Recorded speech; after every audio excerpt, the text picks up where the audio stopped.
I'll let him tell that. So go ahead, Robert. Appreciate it.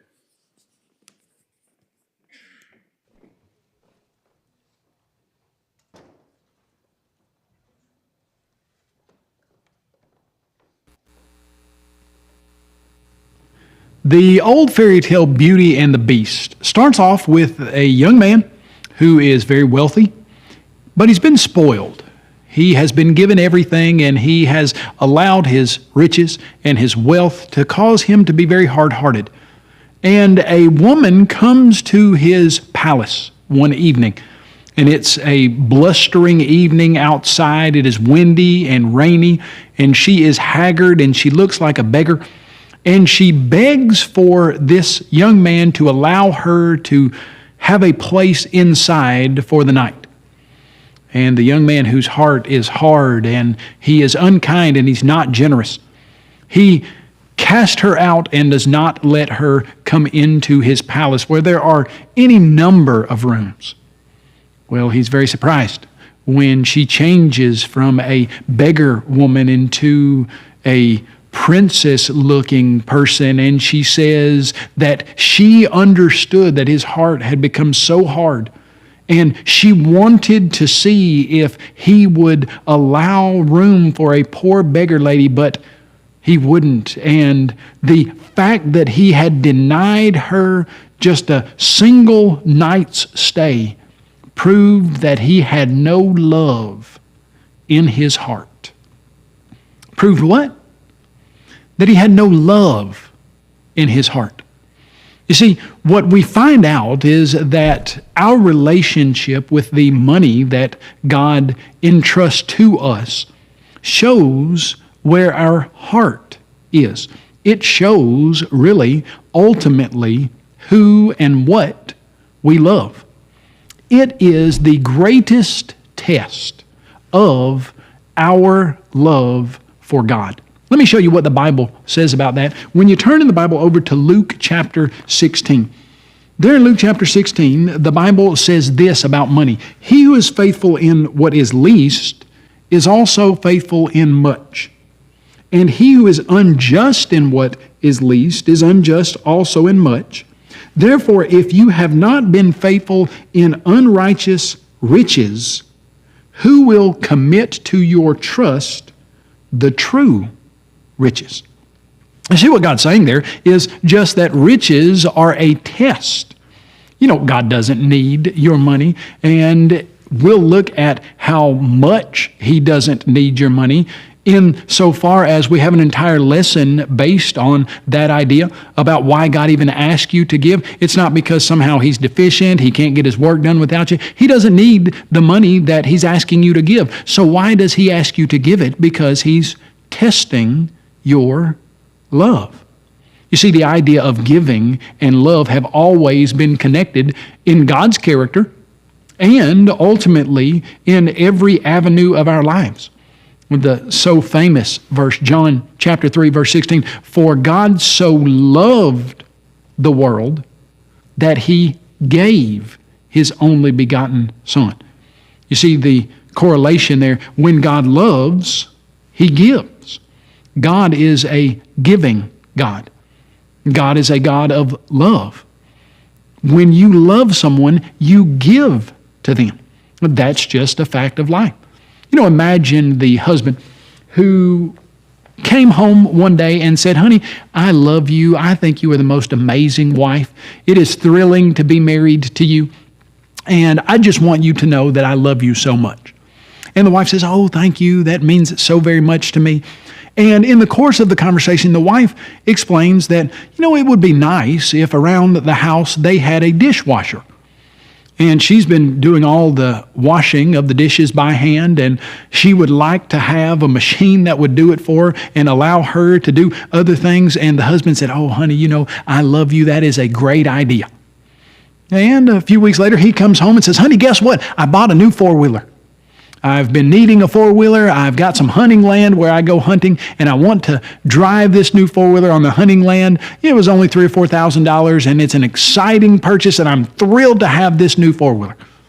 And I love you so much, honey. I am so glad we're married. You're such a wonderful wife. I love you. And she says, oh, thank you. I'm still wondering about that dishwasher. He said, oh yeah, we'll get that. We'll make sure that we get that dishwasher for you because I love you so much, and I'll make sure that that's part of what happens here soon. And he comes back several weeks later and he says, honey, guess what I bought? And she's thinking she knows, but she's thinking wrong, because he says, I bought a new boat. You know, it's fishing season, and fishing season is here, and I didn't have a good boat. I had that old one. I traded it in and got this new boat, and this new boat is going to let me get to so many new places on the river and on the lake, and I am thrilled about this new boat, and just wanted you to know that you should be happy for me because I bought this new boat. And she says, that's nice. But I'm still washing dishes in the sink by hand. Have you thought any more about that dishwasher? He says, oh, honey, you know I love you so much. There's not anything I love more than you at all, and we'll make sure we get that dishwasher. And a few weeks later, he comes home. And he says, honey, guess what I bought? And she's thinking maybe a dishwasher. And no, he says, I bought some new hunting land. I've been needing some hunting land, and I bought... And he repeatedly comes back and says he bought some new property, and then he comes back and he says he bought a new tractor, and then he comes back, he says he buys a new car, and then he comes back and he talks about this new fancy suit that he got, and he talks about this new pair of shoes that he purchased, and each time he comes back and he assures his wife that he loves her. But he never corresponds that love with any type of giving, and he spends all kinds of money on himself, and he doesn't buy his wife a dishwasher. Now, what would we say about a person like that? Would we say it's obvious that he loves his wife, or would we be saying that he is saying one thing, but he's doing something completely different? When you look in 1 John, you see God talking about this very thing. There in 1 John, we recognize that the text that John is writing tells us all about love. And he says, beloved, let us love one another, for love is of God, and he who loves is born of God and knows God. He who does not love does not know God, for God is love. And then you get to 1 John chapter 3, and he's going to help you understand some about love. And there in 1 John chapter 3, he says in verse 16, by this we know love, because he laid down his life for us. And we also ought to lay down our lives for the brethren. Now, lots of times if we were to stop right there, we would say maybe to ourselves, well, we would do that. We would lay down our lives for the brethren. Jesus Christ laid down his life for us, and we're always looking for opportunities to help others. We would, if push came to shove, if I had to take a bullet for somebody else, I would lay down my life for somebody else. But God gets a little more practical than that. Notice what he says, but whoever has this world's goods and sees his brother in need and shuts up his heart from him, how does the love of God abide in him? My little children, let us not love in word or in tongue, but in deed and in truth. God says, oh, well, what I mean by that is, if you are in a position to give something to someone that has need of that and you don't, it doesn't matter what you say about love, you're not loving. You don't love that person. You can claim to love them, but you don't. Because if you talk about love but don't do it, that's not love. What if God said, I was thinking about sending my son because I loved you guys, but I didn't? Well, that's not loving. Love is an action word, and that action lots of times is proven by what we're willing financially to give to somebody. A husband who buys things for himself all the time and doesn't get his wife a dishwasher does not love her. It doesn't matter what he says. A person who has this world's goods and sees his brother or sister in need and is hungry and needs something and doesn't take the financial resources that he has and buy something for those people, he doesn't love them. It doesn't matter what he says. I remember many years ago, I was at the office where I was working, and there were some people that were sitting out on the table outside, the picnic table, and they were eating lunch, and I went out there to eat lunch with them.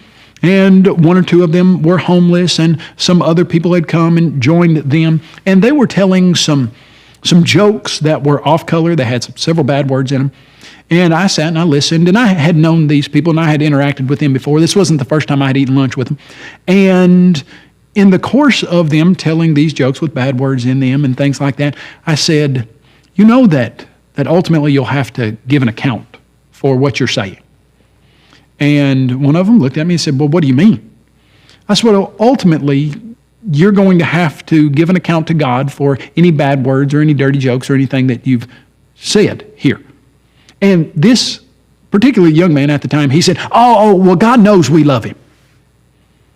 You know, I found that interesting because over in the book of James, it says, if any man does not bridle his tongue but deceives his own heart, this one's religion is useless.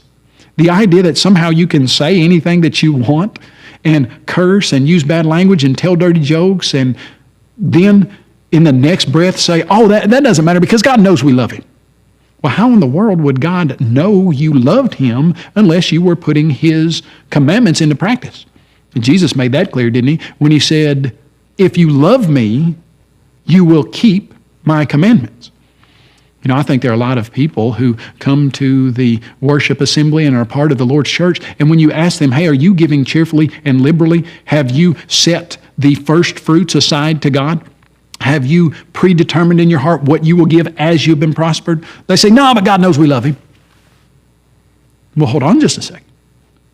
If you loved him, you'd be giving because you can give without loving.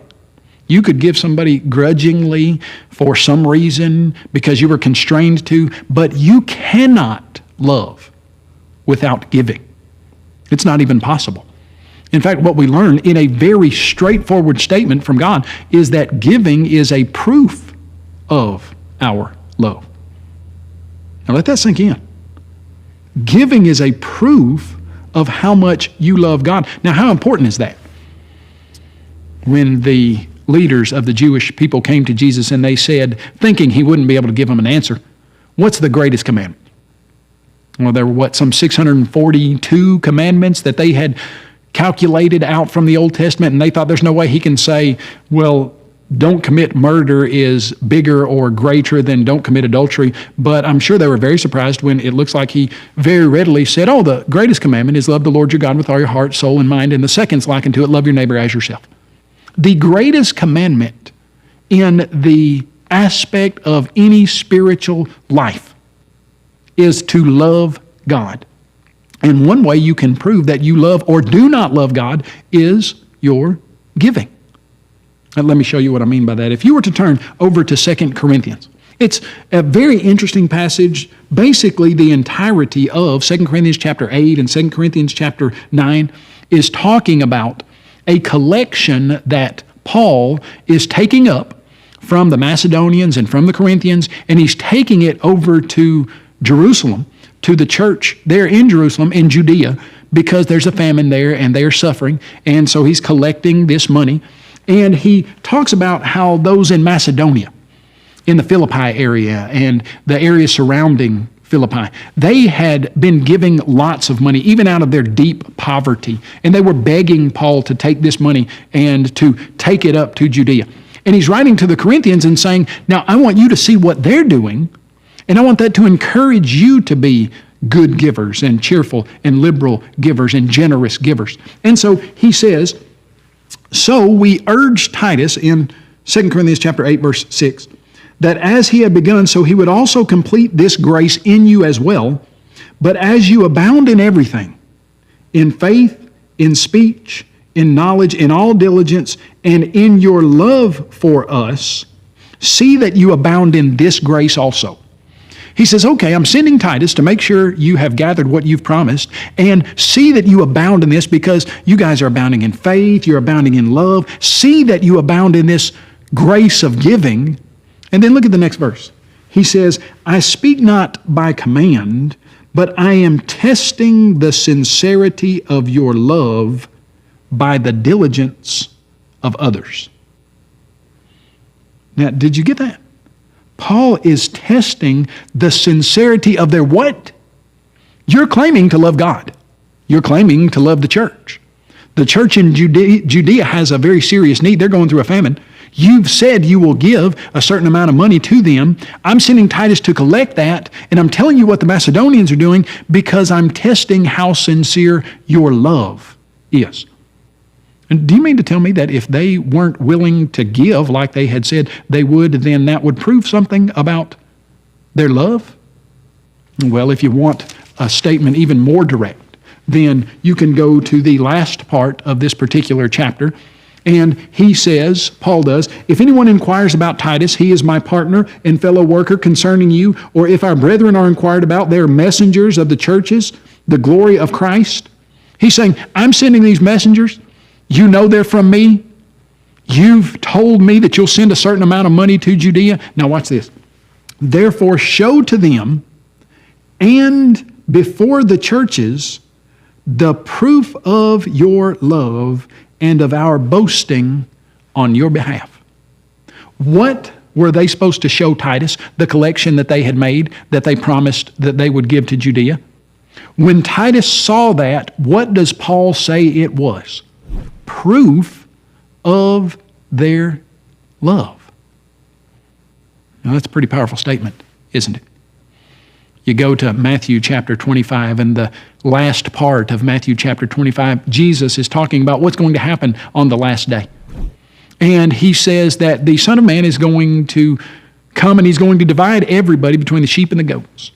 And the sheep are going to be on his right hand and the goats are going to be on his left hand. And the sheep are going to be the righteous people who have done what God wanted them to do. And they're going to be ushered into heaven. And they want to know why. Why they get to go to heaven. And Jesus says, when I was hungry, you fed me. When I was thirsty, you gave me something to drink. When I was sick and in prison, you visited me. When I didn't have clothes, you put clothes on me. And they said, when did we do those things to you? Several years ago, I had a friend who was speaking at a retreat. And he decided that he was going to talk about love and about what we do for others financially and taking care of them and other things of that nature. And he decided that he was going to dress up like a homeless person. And he went jogging and he made sure he was real hot and sweaty. And he put some stuff over his head so nobody would know who he was. And he was jogging. But he had agreed with the youth minister on the bus trip that the youth minister would pick him up. And so here he is jogging down the road, and the youth minister pulls over and picks him up. He's all hot and sweaty and smelly. And the youth minister says, hey, do you need a ride? And this particular individual said, yeah, I need a ride. So he sits on the bus, and lots of the students and the young people that were on the bus that were going to the retreat came to him and started talking to him about Jesus and how he needed to be right with God. And one of the young ladies gave him a Bible. And he took that Bible and she said, I want you to keep it. Well, of course, he was going to be the speaker for the retreat, but nobody knew that because he had disguised himself so well. So they drive him a little bit further and they let him off. Well, that night he stands up and he's speaking at the retreat. Nobody recognizes that it's the same man they picked up on the bus. And he's talking about care for others and what you do for others is what you do for God. And then he pulls out the Bible. And can you imagine how surprised that young lady was when she saw her Bible in the hand of the retreat speaker? She had done something for somebody that she had no idea who he was. And all the time she was doing something for the person who was speaking at the retreat. These people who are ushered into heaven. And God says to them, Jesus says to them, well done. When I was hungry, you fed me. When I was thirsty, you gave me something to drink. When I was sick and in prison, you visited me. And they're looking at Jesus probably thinking, we never saw you.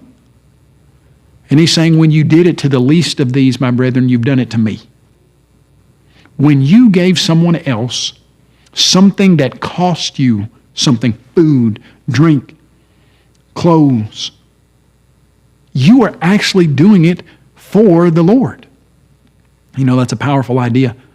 When we love God, that love will constrain us, will cause us to be givers because God's a giver. And when you love someone, you will give them whatever it is they need. If it's a hungry person and you love that person and you were to say, according to James chapter 2, you start in verse about 14, he says, What does it profit, my brethren? If someone says he has faith and doesn't have works, can faith save him? And then he goes into a discussion. He says, if someone comes to you and is destitute of food and clothing, and you say to them, depart in peace, be you warmed and filled, but you don't give them the things needed for the body, what does it profit? He's saying, if you don't put your money where your mouth is, then you don't love them. It doesn't matter what else you think. Do you know that's the situation with you and God? If God has blessed you and you have understood the teaching about giving scripturally, giving cheerfully, giving generously, giving liberally, and you don't do that, well, it doesn't matter what else you do. Because what you're saying to God is, I don't love you. It is a fact that you can take a person's bank account or checkbook and you can ask, by looking at this, can I find out what this person loves? And you can arrive at an accurate answer. If someone looks at what you do with your money, would they ever think you love God more than your dog? Would they think you love God more than your child's sports? Would they think you love God more than you love being in a nice house, more than you like being in a nice car? Would they ever think that your finances show where your love is? You know what's thrilling to me is I think there are a lot of people that say, yes, absolutely. Here, if you were to look at my bank account, you would see that I put God first. If you were to look at how we allocate our resources, you would see that the love of God is our primary concern, and we show that by what we give, by how we give, by the process we go through to make sure that we give to God first, etc. But sadly, I think there are some of us who, if we were to be honest, we would see that we're saying we love God, but we're giving 2%, 3%, 4%, and we're spending 15% on car insurance, and we're spending 25% on our house, and we're spending 8 to 10% on recreation and vacations. And what is that showing? It's showing where our heart is, showing where our love is. The story is told of Julie, and Julie was walking through the store one day with her mother, and her mother saw that Julie was really looking at these pearls. They were fake pearls, just little plastic pearls that were hanging up there on the side of the store shelf. And Julie looked at them, and they were $5. And she didn't have $5. She said, Mom, these pearls look so amazing. Would you buy me these pearls? And the mom said, yeah, I'll get them for you. And she got those little plastic pearls and thought that they were the most wonderful thing in the world, and she wore them every day. She wore them to school. The only time she ever took them off was to take a bath, and then she got right back in and put them back on. When she went to bed, she would take them off and put them right beside her bed, and then she would, the next morning, first thing, get up and put them on. Well, her dad was sitting in a chair one night and called her up to the chair, and she came and sat on his lap, and her dad said, Julie, do you love me? It was an odd question.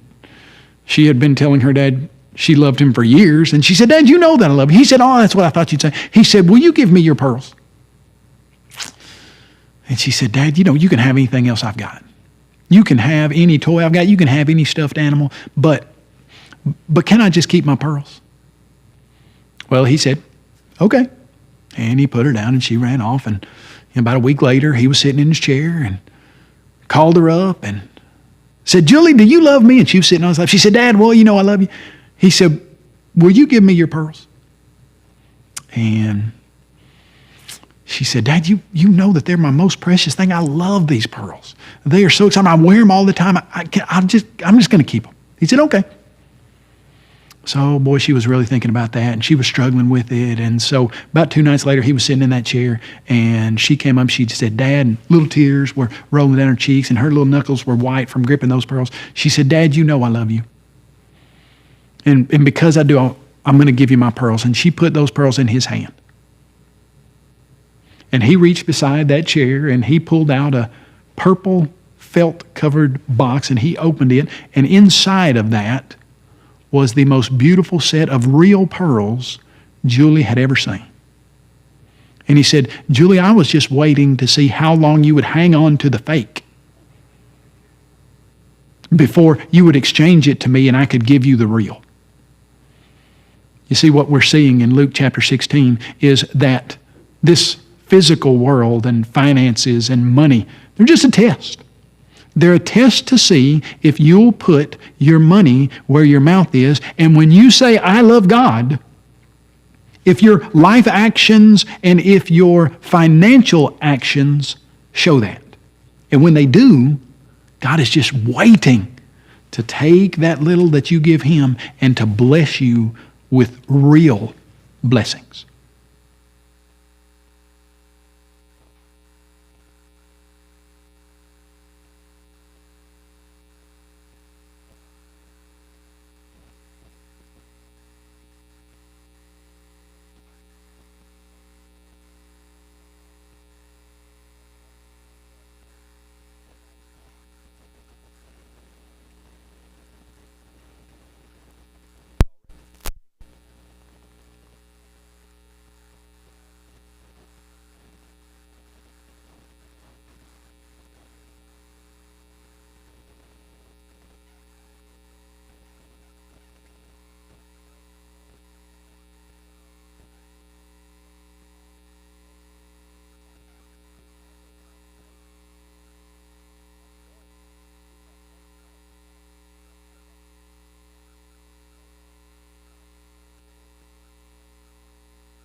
And yes, I guess in a sense, but it's proof to you and to others who will see that as well. Philippians chapter 4 and verse 17. Not that I seek the gift, Paul says, as he's talking about those who are giving to him, but I seek the fruit that abounds to your account. Notice the illustration. I just love his illustrations. It may be the case that a parent knows that a small child has the strength to swing from a monkey bar.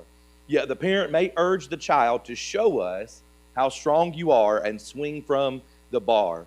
The parent is encouraging the child to swing so that the child will know he has the ability, not for the parent's benefit.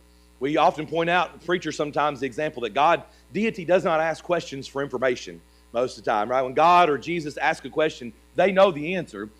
They're asking for the one that's going to give the answer for their sake. And we see that borne out in real life examples sometimes just like that. We know what the child can do. We just want them to know. God knows what we can do. God understands. He just wants us to see. He wants to know the proof of our love. God knows that we love Him. That was the statement that was made by the people when He talked about eating lunch or going out and people telling the dirty jokes. The guy said, God knows that we love Him. But as He said from John 14 and verse 16, or excuse me, John 14, 15, if you love me, keep my commandments. Don't just say it, but keep my commandments. And I couldn't help but think about the lesson Sunday. If you were here Sunday morning as we talked about worship, there is a sense in which we assemble together to tell God that we love Him. That's part of our worship, is to assemble and to be together and to say to God, I love you. But just like that poor fella in that marriage at the beginning, right? You can say it till you're blue in the face, but if you're not doing something to show it, then it doesn't mean a whole lot. So yes, we should say those things, and that's what I think. If you know Kyle's heart, you've heard any of these videos and understand, he's in no means suggesting that we only give and that we never say it. Now, we assemble together and worship to worship God, tell Him that we love Him, but we also have to take action and show that. In fact, he made the statement, I think he put it up on the screen, but that you can give without loving.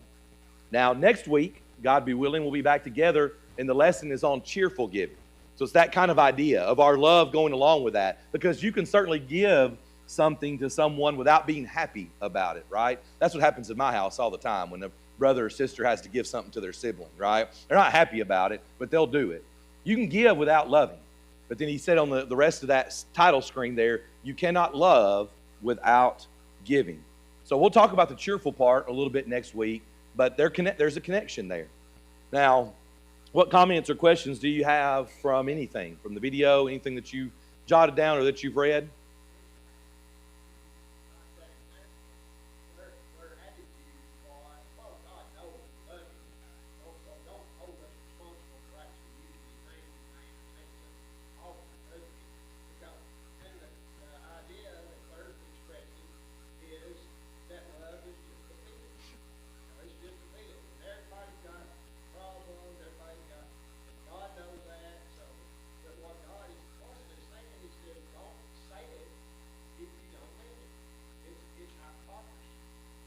Absolutely.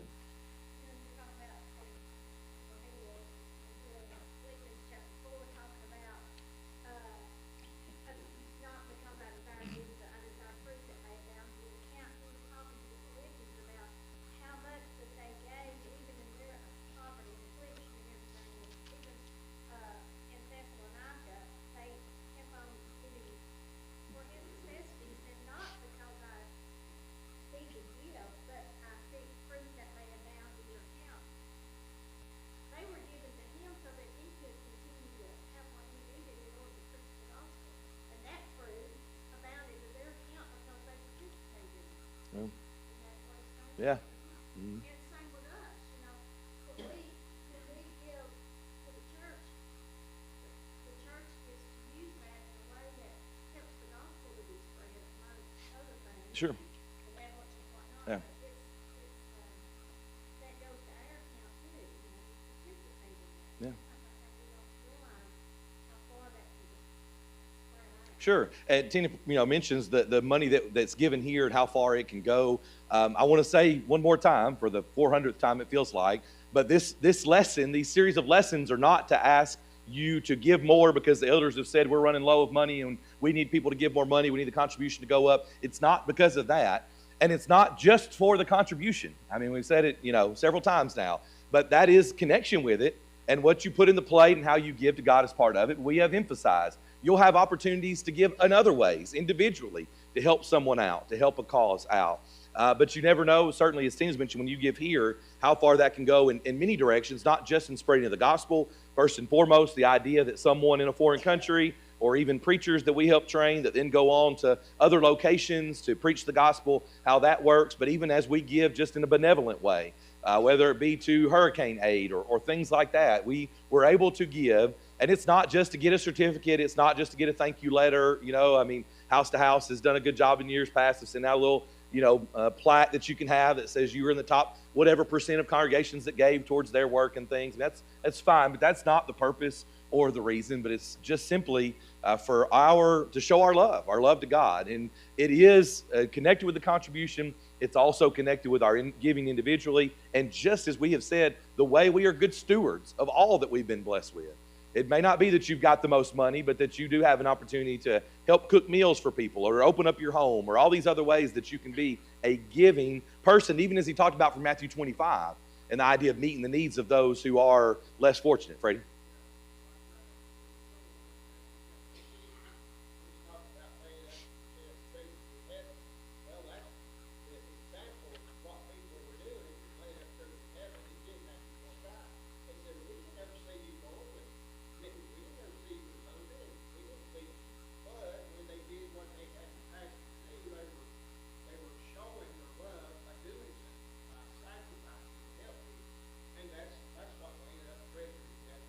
Yeah, absolutely.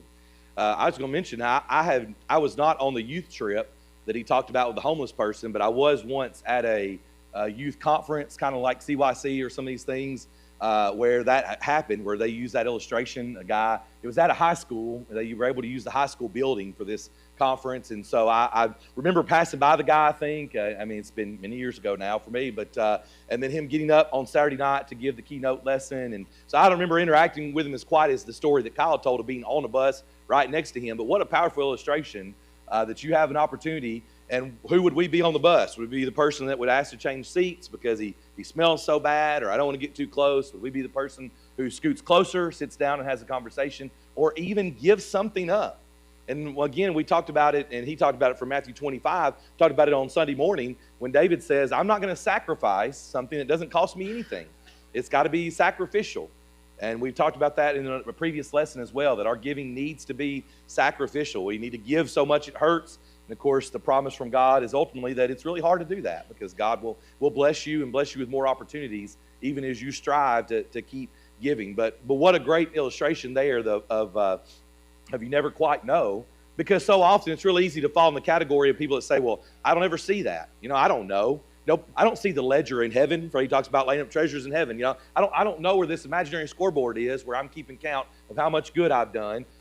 It's not about that. It's not about saying you've got more tally marks on one side than the other side, and there's some treasure box, and you've been sure to keep enough there and just enough out or somewhere else. It's about simply showing your love, being a person who has a giving spirit, has a giving attitude in all things that we can. So we still got 5, 7, 8 minutes left here. What other comments?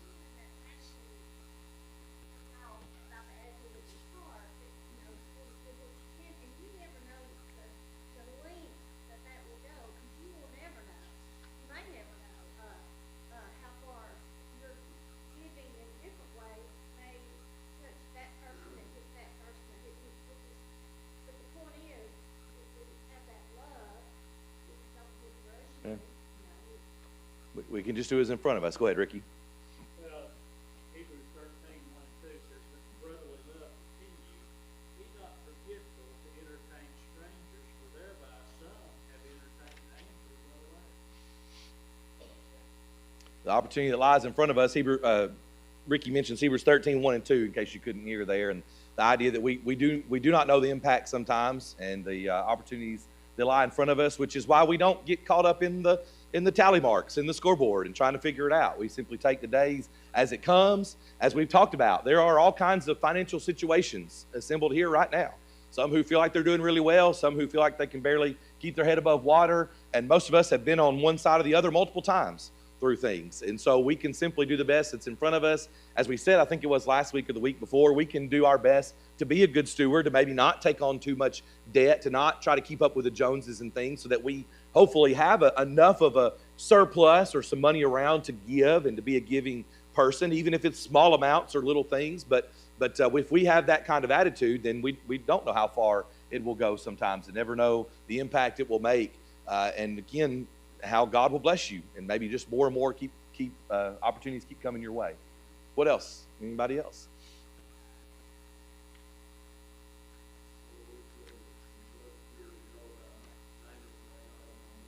Mm-hmm.